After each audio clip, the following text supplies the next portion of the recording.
Uzun bir aradan sonra sizi bu stüdyolarda Evet. ağırlamak onur verici bir durum. Benim için de onur verici bir durum. Ayrıca Medya TV çalışanlarına ve bizi izleyen konuklarımıza da selam, saygı ve sevgilerimi gönderiyorum. Çok teşekkürler. Şimdi zamanı da doğru kullanmak istiyorum. Çok hızlı bir şekilde sıcak gündemlerle başlayıp görüşlerinizi almak istiyorum. Bugün heyetiniz, yani DEM Parti İmralı heyeti Kürt Halk Önderi Abdullah Öcalan'da bir görüşme gerçekleştirdi. Aldığımız bilgilere göre 5 saat sürdü bu görüşme. Tabii her şey çok yeni, çok sıcak. Detay verilmedi, paylaşılmadı ama eş genel başkan olarak sizde bu konuda bir bilgi verildi mi? Neler konuşulmuş, hangi başlıklar konuşulmuş? Evet, çok önemli, çok kritik bir görüşme bugün yapıldı. Bizim heyetimizin, devlet heyetinin ve Sayın Öcalan'ın katıldığı 5 saate aşkın bir görüşme oldu. Aslında kamuoyunda süreç tıkandı mı, işte süreç uzatılıyor mu, konjüktöre göre mi acaba süreç devam edecek gibi tartışmaların yoğun yapıldığı bir süreçte aksamaların, aksaklıkların, işte ikinci aşama dediğimiz bu sürecin ilerlemesi için atılması gereken adımların neler olduğunun tartışıldığı bir toplantı olduğunu biliyoruz. Önemli bir toplantı, kritik bir süreçte yapıldı. Heyetimizde yaptığım görüşmelerde işte 5 saatlik tuttukları notları toparlayarak sizin dediğiniz gibi 1-2 gün içerisinde kamuoyuyla çok geniş bir görüşmenin sonuçları paylaşılacak. Genel anlamda karşılıklı işte süreç ve daha hızlı bir şekilde ilerlemesine dönük bir tartışma yürütülmüş. Hem heyetimiz hem devlet heyetinin olduğu bir görüşme olması itibariyle önemlidir. Arkadaşlar içeriğini aktarınca Türkiye kamuoyu da, dünya kamuoyu da görüşmenin içeriğinden haberdar olacak. Bugünkü görüşmeden yola çıkarak daha iyi bir noktada olduğumuzu söyleyebilir miyiz? Detaylar elbette gelecek. Tabii ki tartışacağız hepimiz. Şimdi şöyle, Sayın Öcalan'ın kendisi bu süreci çok büyük bir anlam atfediyor. Çok önemsiyor. Çok önemli görüyor. Hemen yanı başımızda İran, daha önce Suriye'deki gelişmelerde aslında ne kadar doğru bir sürecin ne kadar doğru bir adım olduğunu ortaya çıkardı. Bunu devlet yetkilileri de aslında çeşitli açıklamalarında dile getirdiler. Ben bu sürecin böyle küçük aksamalarla dondurulabileceğini düşünmüyorum. Yani Kürt tarafının bu konuda samimi olduğunu ve süreci ilerletmek için de yoğun bir çaba içerisinde olduğunu biliyorum. Ama siz de hak verirsiniz ki tek taraflı bir süreç yürütülemiyor. Yani bugüne kadar özellikle başta Sayın Öcalan olmak üzere Kürt hareketinin kendisi çok önemli adımlar attılar. Hep birlikte şahitlik yaptık.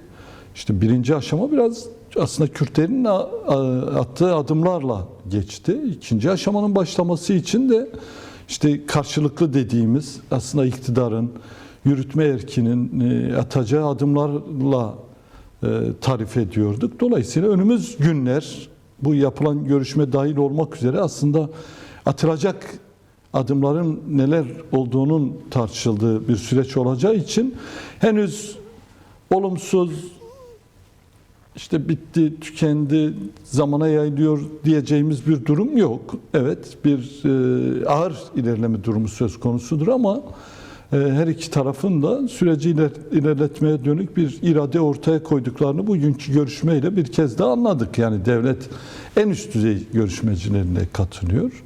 Gerçi bütün görüşmelerde devlet heyeti de orada bulunuyor. Yani ben aldığım bilgiler olumlu, pozitif bir görüşme olmuş. Önümüz günlerde işte özel yasa başta olmak üzere atılması gereken adımlar üzerinde de bir tartışma yürütülmüş. Tabii 100 yıllık meseleyi böyle bir görüşmeye, işte meclisin çıkardığı bir raporla çözüleceğini biz de beklemiyoruz. Yani toplumumuz da beklemesin. 100 yıllık mesele bir görüşme, 2 görüşme ya da işte meclis raporla çözülecek bir mesele değil. Adım adım ilerlemesi gereken bir süreçtir. Ama artık ilerlemesi gereken bir süreçtir. Biraz durdu, biraz durakladı. Dün de söyledim yine bir televizyon programında. Yani Kürt meselesi konjüktöre göre bekleyip ilerlenmesi gereken bir mesele değil. Acildir, yakıcıdır. Gerçekten işte atılan adımlara görünce işte karşılığının verilmesi gereken bir süreçtir. Ben bu son görüşmeyle birlikte sizin sorduğunuz soruya kısaca şöyle söyleyebilirim. Bence bir ilerleme sağlanacağını düşünüyorum. Sayın Öcalan'ın pozisyonda bir değişiklik var mı? Şimdi Sayın Öcalan'ın pozisyonu da şöyle. Biz de yani hem kendisinin hem kalacağı yerin adı konulsun, tanımlansın demiştik. Sayın Öcalan'ın iletişim, yaşam koşulları da bir adı konulsun. İşte bu düzenlemeler geciktirilmeden halledilsin demiştik. Kamuoyuna da yansıdı. Aslında bir yapı var. Sayın Öcalan'ın geçmesi için. Yerleşke inşa edilmiş. Evet, bir yerleşke var. Ama işte bunun adı nedir, statüsü nedir, işte nasıl mevcut yerinden oraya geçerken ne diyeceğiz, nasıl tarif edeceğiz meselesinde artık netleştirilmesi gerekiyor. Ben yakın zamanda bu konuda da gelişmeler olabileceğini düşünüyorum. Çünkü böylesine devasa, önemli bir mesele 12 metrekarelik bir hücrede ilerletilemez yani. O cezaevlerindeki hücreleri bilen birisi olarak bunu söylüyorum. Bu tartışılan meseleye uygun bir pozisyon, bir statü, bir mekanın, bir iletişimin oluşturulması gerekiyor. Sonuçta Kürt meselesi işte çoklu kurumlar, çoklu yapıların içerisinde olduğu ve mücadelesini yürüttüğü bir meseledir. İşte cezaevisi var, sürgünde olanı var, işte kırsalda olanı var. Bu sürecin de layıkıyla ilerlemesi için bu bahsettiğim zeminlerdeki Sayın Öcalan'ın kendi yoldaşlarının da aslında düşüncelerini iletebilecekleri işte bir yolun açılması gerekiyor. Türkiye kamuoyu merak ediyor, soruyor, tartışıyor. İşte onların Sayın Öcalan'la görüşmesinin sağlanması gerekiyor. İşte avukatların daha rahat gidip gelmesi, heyetlerimizin daha rahat gidip gelmesi gerekiyor. İşte DEM Parti hala gidemedi. Bir gelişme var mı? Niye? Yani kamuoyuna yansıdı. Siz de gidecektiniz, eş başkanlar, MYK üyeleriniz, bir kısmı ya da tamamı. Niye gecikti? Bu gecikti ama olacak mı önümüzdeki günlerde? Evet, şöyle. Ya da haftalarda, aylarda. Tabii biz de gideceğiz. Hem bizim önümüzdeki günlerde bir kongre sürecimiz var, hem de DEM Parti bu sürecin toplumsallaşması için çok yoğun bir trafik ve çalışma içerisinde. Sadece halkla buluşmuyor, aynı zamanda işte Batı'yla, demokratik kamuoyuyla, basın, yayın organlarıyla bu meseleye kafa yoran, çalışan insanlarla bir araya geliyoruz. Onların eleştirilerini, önerilerini, düşüncelerini alıyoruz.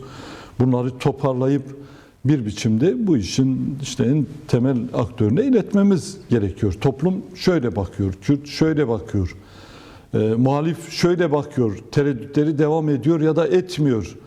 Ya da şu adımlar atılırsa bu sürece güven işte şöyle büyür, şöyle artar gibi elimizde bir sürü done var.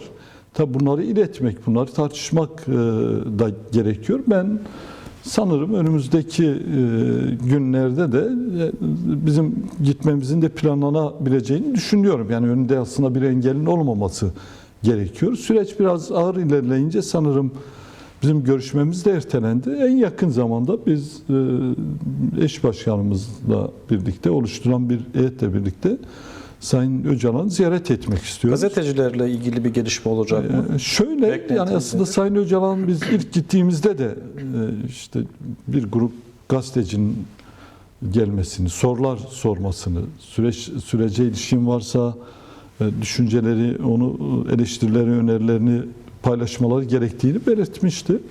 İşte biraz önce onu söyledim. İletişim koşulları, çalışma koşulları, işte yaşam koşulları eğer düzeltilirse neden gitmesin? Yani neden gazeteciler gidip Sayın Öcalan'a röportaj yapmasın?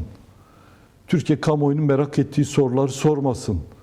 Yani Sayın Öcalan zaten heyetimizle görüşüyor. Düşünceleri heyetimiz aracılığıyla dışarı çıkıyor. Direkt yüz yüze Bu işin muhataplarının gidip görüşüp konuşması, sorması, yanıtlar alması, yanıtları Türkiye kamuoyuyla paylaşması bence bu sürece büyük katkılar sunar. İşte tam da ikinci aşama dediğimiz şey böyle bir şeydir. Yasal adımlar, yasayı gerektirmeyen adımlar, işte bu iletişim koşullarının düzenlenmesi, Sayın Öcalan'ın kendi arkadaşlarıyla, yoldaşlarıyla görüşmesinin önündeki engellerin kalkması aslında süreci ilerletir. Bunlar bir ön basamak olarak değerlendirilebilir. Biraz bu son görüşmenin detaylarını arkadaşlarımız toparladıktan sonra aslında bu sorduğunuz soruların birçoğunun yanıtını orada görebileceğimizi düşünüyorum. Çünkü sorduğunuz bütün başlıkların orada konuşulabileceğini tahmin ediyorum. Ağır bir gündem ve önemli gündem başlıkların konuşulduğu muhakkak.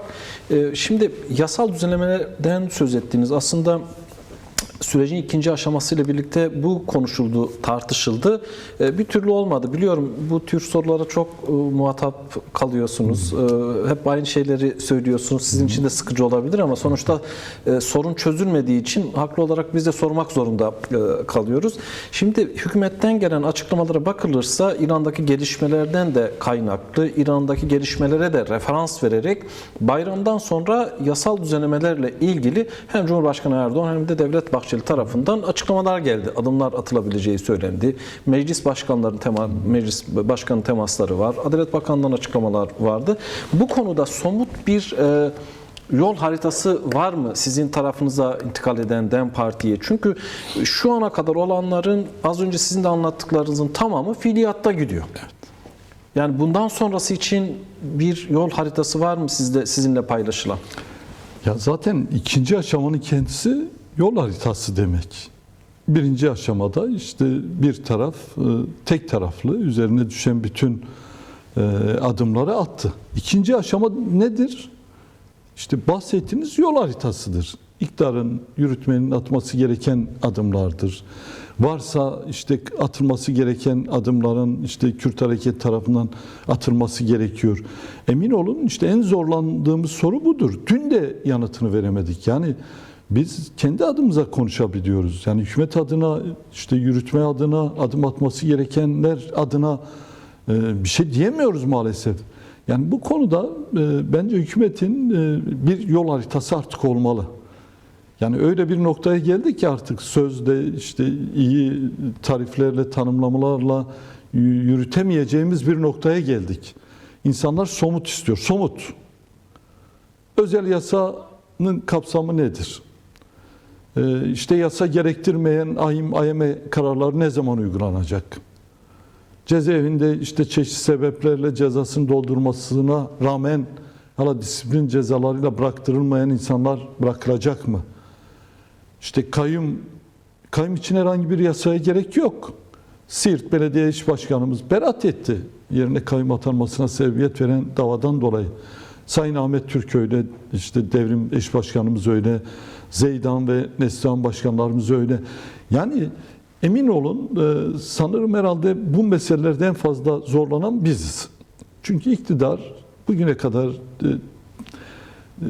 umut veren ama hiçbir zaman somutta harekete geçirmediği sözler sarf etti. İşte Meclis Başkanı bayram sonrasını işaret ediyor.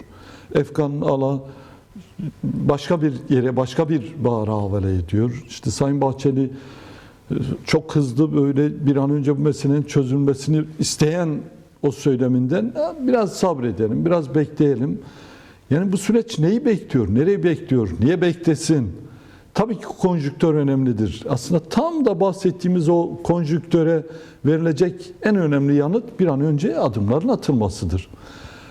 Dolayısıyla artık adımlar bir yol haritası ortaya çıkmadıkça, adımlar olmadıkça emin olun kendimizi tekrar eden yanıtların dışında başka bir şey söyleyemeyeceğiz. Bir de DEM Parti bu meselenin gerçek anlamda yürümesini isteyen ve gerçekten bu sürece inanan, yürüsün, çözülsün için çabalayan bir partidir. Yani olumsuz bir şey demek istemiyoruz. İşte çok ağır eleştiriler yapmak istemiyoruz. Çünkü umudumuzu koruyoruz. Bu konjüktörde Kürt meselesi gibi bir meselenin çözümü Türkiye'nin elini güçlendirecek. Türkiye'nin bu çözüm konusunda Şimdi izninizle onların hepsini soracağım ben size ama şu anda yasal olarak, hukuki olarak neye ihtiyaç duyuyor süreç? Yani hükümet yanlısı medyada şöyle bir takım haberler çıktı. 4 ana başlıktan oluşan bir yol haritasını aslında açıkladılar. Yani hem dağdaki gerillalarla ilgili, cezaevlerindeki insanlarla ilgili, hatta sürgündeki insanlarla ilgili, yani sürecin nasıl olabileceği bir takım kategorize edilmiş başlıklar vardı. Ama buna benzer tabii açıklamalar veya haberler daha önce de gördük ama gereği yapılmadı. Dolayısıyla burada rapordan da yola çıkarak, yani meclis komisyonunun hazırladığı rapordan da yola çıkarak süreç hangi yasalara, yasal düzenlemelere ihtiyaç duyuyor? Çok basit. Biraz önce söylediğim gibi yani Sayın Öcalan'ın kalacağı yerin adı, tanımı, Statüsü. Kendisinin statüsü. 2. PKK ve bütün sonuçları derken biz sadece 3 başlık sayıyoruz ama en büyük önemli başlıklardan birisi de yargılamalardır.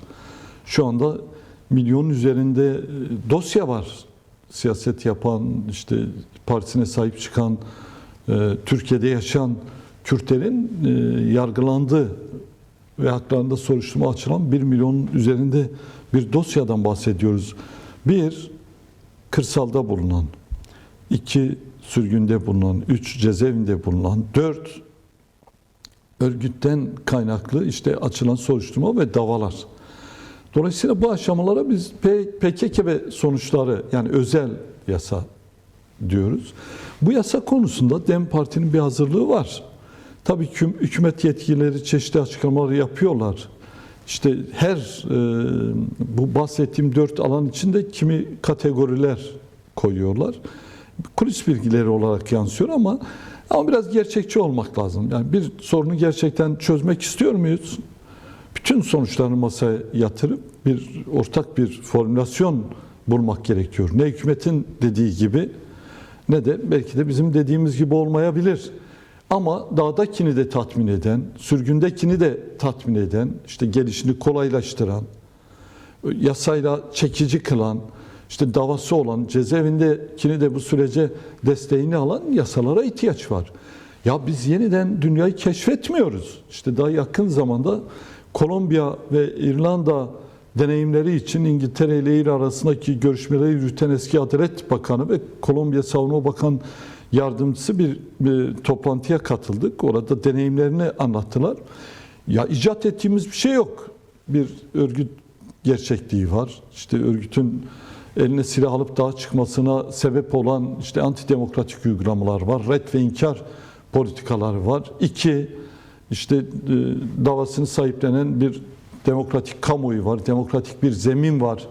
Siyaset yapamadığı için, hakkında dava açıldığı için sürgünde olan insanlar var. Bunların tamamının sorunlarını çözebilecek bir yasa ihtiyaç var. Şimdi bu yasa da tarafların da bu konuda ikna olması gerekiyor. Yani sen kırsaldaki insanları kategorilere ayırırsan, yani en baştaki gelmesin dersen onun altındaki nasıl gelsin, niye gelsin, nasıl yalnız bıraksın? Yani adil, hakkaniyetli, insan onurunu zedelemeyecek, gerçek bir barış sağlayacağımıza insanları inandıracak yasalara ihtiyaç var. Bu konuda tereddütler var, güven sorunu var. Bak, bunlara haksızdır demiyorum. Kürt'ün güven sorunu olması gayet normal bir şeydir. Defalarca masa kuruldu. Yani sadece PKK hareketiyle başlayan süreci kastetmiyorum. Kürdün kafasında masa, müzakere, diyalog çoğu zaman ters tepmiştir. Daha yoğun baskılarla karşılaşmasını sağlamıştır. İşte oturmuştur Kürtler Irak'ta, mevcut hükümetle görüşmüştür. Cezayir anlaşması olmuştur. İşte muhabbat kurulmuştur. Arka kapılar arkasında başka bir şey olmuştur. Türkiye'de birkaç defa işte çağrılar yapıldı, masa kuruldu. Çeşitli sebeplerle Kürt güvenmiyor ve bu konuda gayet haklıdır.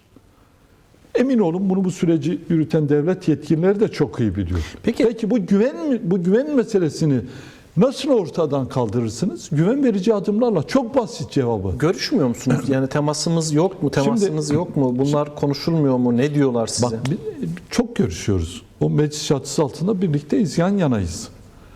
İşte kulislerde de olsa, resmi görüşmelerde de olsa bugüne kadar olumsuz bir yanıt almadık. Ama işte bu verilen yanıtlar da bugüne kadar hayata geçmedi. İşte çeşitli sebeplerle uzuyor. İşte bir hükümet yetkilisi bayram sonrası diyor, hem de en yetkilisi meclis başkanı. Başka bir hükümet yetkilisi dün işte ya Haziran Temmuz'u bulabilir, sonbaharı da bulabilir. Şaka mı bu? Hatta son olarak Cumhurbaşkanı bir açıklama yaptı. Yani bir an önce bu yapılmazsa enfekte olur. Bak dikkat edin, Cumhurbaşkanı da bizim heyetlerle yapmış olduğu görüşmelerde, bak emin olun, ilk defa söylüyorum. Orada söylenen, biraz önce size bahsettiğim işte PKK ve sonuçları ortadan kalksın, demokratik adımlar atsın, işte kayyumlar ortadan kaldırılsın meselesine Cumhurbaşkanı da daha kapsayıcı yaklaşıyor. O da diyor ki evet, niye bugüne kadar yapılmadı, niye yapılmıyor? Yani bu süreci yürüten akıl artık oyalamaktan, zamana yaymaktan, işte konjüktürü bahane ederek uzatmaktan bir an önce aslında kendisini sıyrılıp gerçek anlamda bu meseleyi masaya yatırması lazım. Kürt meselesi sadece Kürtlerin meselesi değil, Türkiye'de demokrasi meselesidir. Geçinemeyen, işte alın terinin hakkını alamayan emekçilerin ekmek meselesidir. Aş meselesidir. Gençlerin, kadınların meselesidir. Kürt meselesini çözen bir ülke aynı zamanda demokratikleşmek zorundadır. İfade özgürlüğü, örgütlenme özgürlüğünü sağlamak zorundadır. Kayyumların olmadığı bir Türkiye demektir Kürt meselesi. 86 milyonu ilgilendiren bir mesele olması itibariyle biraz daha sahici, biraz daha ciddi, bu meselenin ağırlığına, büyüklüğüne, ülke üzerinde oluşturmuş olduğu yükü hafifletecek artık adımlara ihtiyaç var. Güven sorunu var. Sadece Kürtlerde yok, muhalefette var. İşte yazarda var, çizerde var, işte muhalif medyada var, bileşenimizde var, ittifakımızda var. Hiç uzağa gitmek gerek yok, benim kız kardeşimde var. Nasıl güveniyorsunuz, ne güveniyorsunuz soruları en sık karşılaştığımız sorulardır. Evet başkan, iyi konuşuyorsunuz, güzel anlatıyorsunuz. Biz size güveniyoruz. Ama bir yıl geçti. Hala kayyumlar duruyor. Hala cezaevinde arkadaşlara çeşitli sebeplerle disiplin cezalarıyla infazları yakılıyor. Hala Nevroz'da işte 300'e yakın gözaltı ve tutuklamalar var. Hala işte sen Van'da meydana giderken önlü bir devlet memuru polis kesiyor.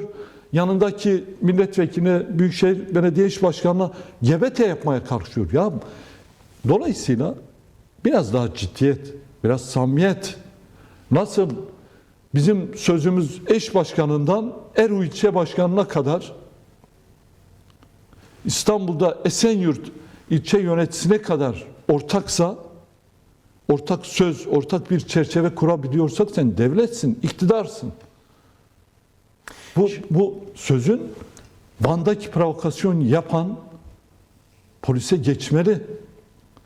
Bakın Diyarbakır'da... Neydi Van'daki mesele? Ya çok abartılacak yani görüntülere de yansıdı tabii. Epeyce de tartışıldı. Yani Siz de bir çok açıklama detayına yaptınız. girmeye gerek yok. Bence de girmeye gerek yok. İlk defa niye keyfi bir uygulama var? Ne yapmaya tabii ki keyfi bir uygulama. Yani Türkiye'nin 3. Büyük Partisi'nin eş başkanı ve milletvekilleri, Merkez Yürütme Kurulu üyesi, belediye başkanları alana girmeye çalışıyor. Ve kitlenin gözü önünde. Resmen bir provokasyon. Ben geçtim, diğerlerini bekletiyor. Arkadaşlar 1 saat müzakere yapıyor. Niye bekliyoruz?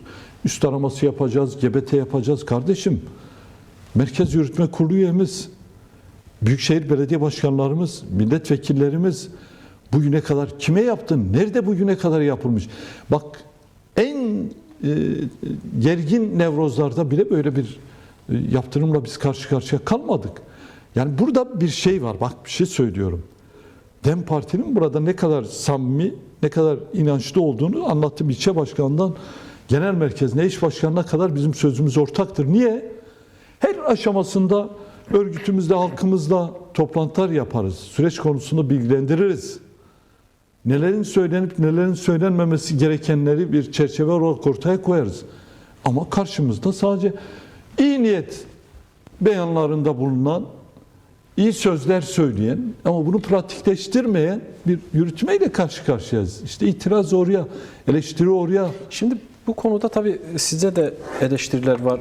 Tuncer Bakırhan tabii uzun yıllar demokratik siyaset alanında mücadele yürüten bir isim. Zor dönemlerde görev yapan bir isim. 2000'li yılların başında da en zor şartlarda, koşullarda görev yaptınız. Sonraki yıllarda görev yaptınız. Belediye başkanlığı, eş başkanlığı döneminde de öyle. Eş başkan olmadan önceki süreçler ve bugün siyasi hayatınızda hiç bu kadar zorladığınız bir dönem oldu mu? Şundan dolayı soruyorum. Herhalde hiçbir siyasetçi sizin yerinizde olmak istemez. Şu anda öyle. Zorlanıyor musunuz? Yani çünkü hem gazetecilerden hem Kürtlerden birçok kesimden tamam baskılar var, itirazlar var. Herkes anlatmaya çalışıyorsunuz. Bu da bir mücadele aynı zamanda ama tabandan da size karşı, size yönelik eleştiriler ve baskılar var. Ne düşünüyorsunuz? Çok önemli bir şey söylediniz. Yani 19 yaşından beridir bu mücadelenin içerisindeyim. 19 yaşında tutuklandım. Yani çok yoğun işkenceler o dönem vardı. Ya o zaman biliyordun yani. Yani yanıtını verebiliyordun. Niye burada olduğunu bilebiliyordun.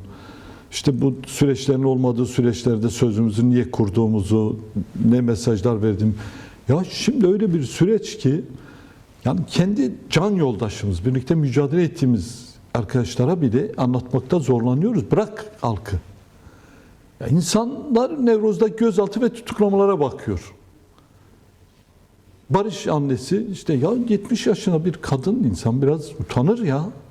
Kapısını sabahın köründe vurup gözaltına almak nedir yani? Yani dolayısıyla çok aşırı zorlanıyoruz. Bu sefer sistem karşısında mücadele ettiğimiz için zorlanmıyoruz. Zaten o bizim temel şeyimizdir. Haksızlıklar karşısında mücadele etmek, direnmek. Şimdi kendi yoldaşımıza, demokratik kamuoyuna anlatma konusunda zorlanıyoruz.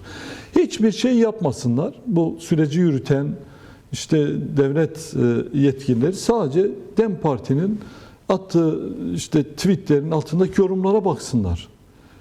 Bir tane içinde ya biri demez mi? Merak etmeyin başkan yürüyecek, gerilmenize gerek yok. Sinirlenmenize gerek yok. Bir tane olumlu bir şey olmaz mı? Ya öyle bir sistem ki ciddi bir güven sorunu oluşturmuş. Aslında bu güven meselesini ortadan kaldırmak için ciddi bir fırsat da sunulmuş. Birkaç adımla birlikte o güveni tesis edebilecek, onun üzerine de kalan süreci inşa edebilecek önemli bir fırsat varken hala işte her kafadan bir ses çıkıyor.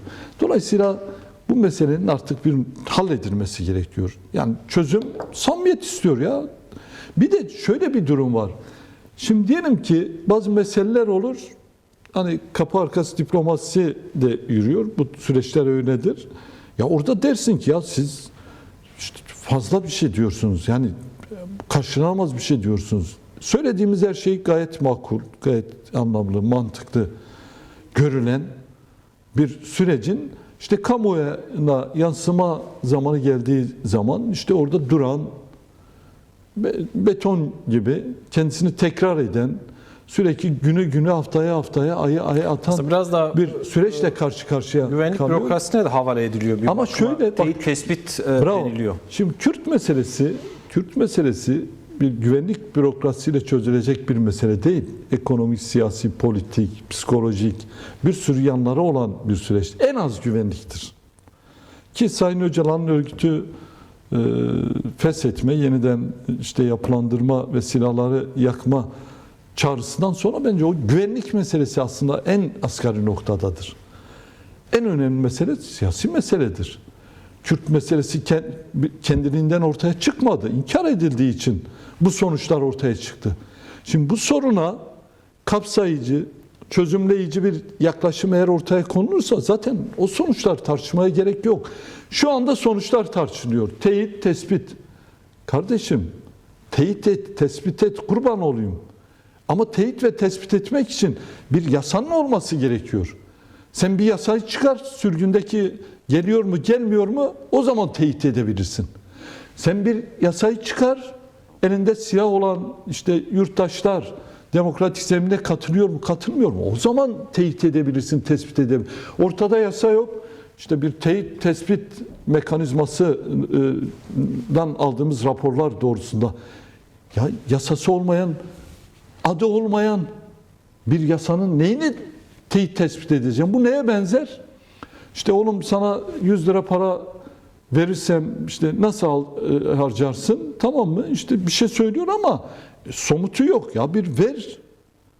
Gerçekten ona uygun mu, ona uygun değil mi? O zaman kararını ver. Daha bir şey ortada yokken neyi tespit edeceğiz? Dolayısıyla bak tekrar ediyorum. Türkiye'nin önünde çok önemli bir fırsat var. 86 milyonun demokratik bir zeminde gerçekten onurca yaşaması için çok önemli bir zemin hep birlikte elde ettik. Bu zemine biz canı gönülden inanıyoruz. İktidarı yönetenlerin de oy kaygısından uzaklaşarak, işte bu konjüktürel gelişmelere bakarak bu süreci zamana yaymaması gerektiğini belirtiyordum. Bu meselenin çözümü gerçekten yani tarihe altın harflerle yazdırır insanların ismini. Bu meseleyi çözenlerin ismini, yeni bir hikaye yazmanın emin olun zemini ve zamanı var.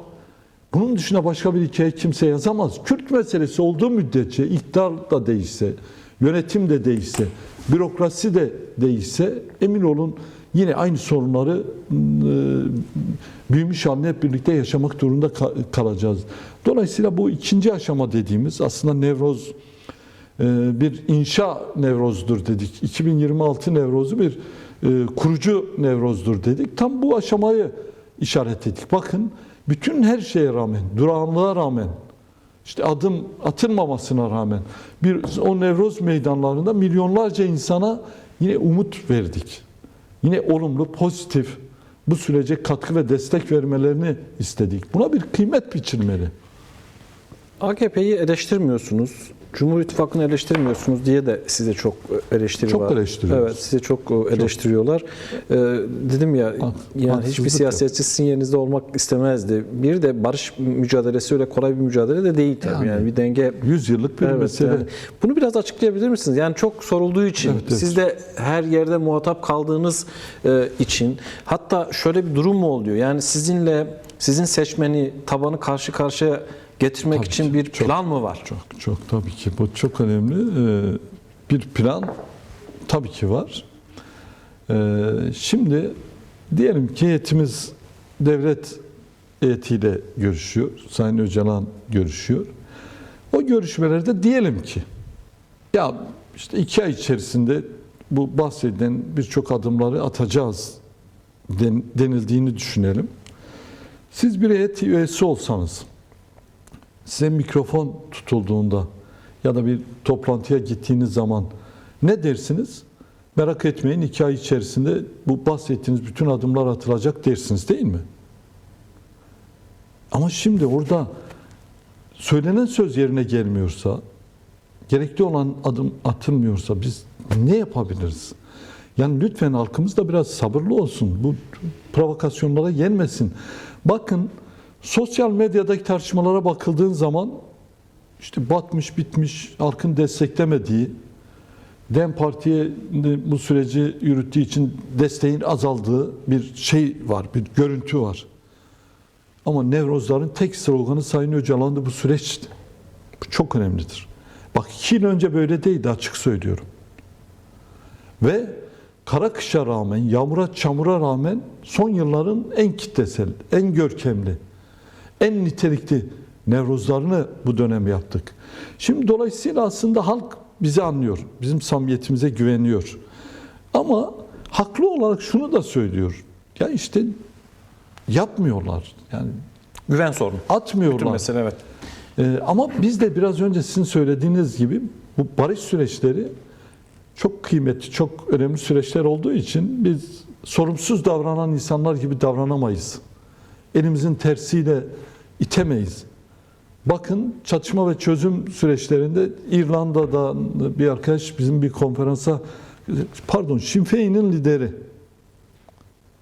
konferansta dedi ki evet biz başladık, kimi adımlar da atıldı ama 20 küsür yıldır henüz çözülmeyen sorunlar var. Biliyoruz. 100 yıllık bir meseleyi 1 ayda, 3 ayda, 5 ayda çözemeyeceğiz, biliyoruz. Kürt meselesi sadece yasalarla, fiili atılacak adımlarla hallolunacak bir mesele de değil. Kürt meselesi bir anayasal meseledir. Din meselesidir, vatandaşlık meselesidir, yerel demokrasi meselesidir. Şu anda biz o aşamada değiliz. Şu anda süreci rahatlatacak, yasaya ihtiyaç duyan ve yasaya ihtiyaç duymayan atılması gereken adımlar var. Bunlar bile demokratik zemini, işte Türkiye'de yaşayan 86 milyonu rahatlatacak ve diyelim ki yıllarda önümüze gelecek demokratik bir anayasa tartışmasında da belki toplumun büyük oranda desteğini alabileceğiz. Onun için şöyle yaklaşmak gerekiyor. Evet, çok panik yapmamak gerekiyor. Çünkü hatta bir parantez, onu da size hatırlatayım, öyle bu bölümü kapatalım. Zaman da hızlı geçiyor. Daha sorularımız var, epeyce konuşmadığımız başlıklar da var. Yani dijital medya üzerinden evet DEM Parti'ye yönelik eleştiriler oluyor. Haklı, haksız. Fakat bu konuda da partiniz eleştiriliyor. Yani sosyal medya, dijital medyada insanlar görüşlerini söyleyebilirler. Niyeti neyse ne. Ama deniliyor ki ya DEM Parti halk partisidir, bir kitle partisidir. Niye yani dijital medyada çıkan herhangi bir tweet'e cevap verme ihtiyacı öyle duyuyor? Yok. Bu konuda eleştiriler de var. Bilmem, belki buna... Yok, bizim parti öyle ucuz işlere yanıt verecek bir parti değil. Yani bir değerler partisi. Bak, ben bir şey söyleyeceğim. Çok büyük haksızlık yapılıyor. Yani DEM Parti'de işkence görmeyen, zindan görmeyen, çocuğunun yaşamını yitirmediği, işkence görmediği, sürgün hayatını yaşamadığı tek bir insan bulamazsınız. DEM Parti emek, mücadele, değerler partisidir. Bir direniş partisidir. Öyle bir iş yeri, işletme, şirket değil. Önünden geçenin girdiği, koltukta oturduğu, siyaset yaptığı bir parti değiliz. Yani öyle ucuz şeylere öyle yanıt verecek, teslim olacak bir gelenek değiliz. Yani kime uzatsanız elini, kimin hayat hikayesini dinleseniz içinde bir direniş, bir yaşadığı işkence, zulüm, ailesinde yiten, içeride olan, sürgünde olan, köyü yakılan insan bulursunuz. Bak, ilçe yönetisinden eş başkanlarına kadar söylüyorum. Çok iddialı konuşuyorum. Öyle kolay oluşan bir zemin değil. Bu sistem 40 yıldır bu zemini bitirmeye çalışıyor. 40 yıldır 12. partisini kurarak Türkiye'nin 3. büyük zeminidir. Bak, dikkat et. Sadece 3. büyük zemini değil, Türkiye'nin geleceğini tayin edecek bir partidir. Bizim %11'imiz, 12'miz seçimlerde %40'tan daha değerlidir. %11, 12 olmayınca %40'ın bir anlamı kalmıyor. Öyle DEM Parti yok, sosyal medyada çıkan, biz asla onlara yanıt vermeyiz. Bak, ben bir şey söyleyeyim. O dediğiniz çevreler, bazı çok haklı eleştiriler var. Katılıyorum. Ve başımın üstünde yeri var. Eleştiri bizi güçlendirir, eleştiri bizi büyütür.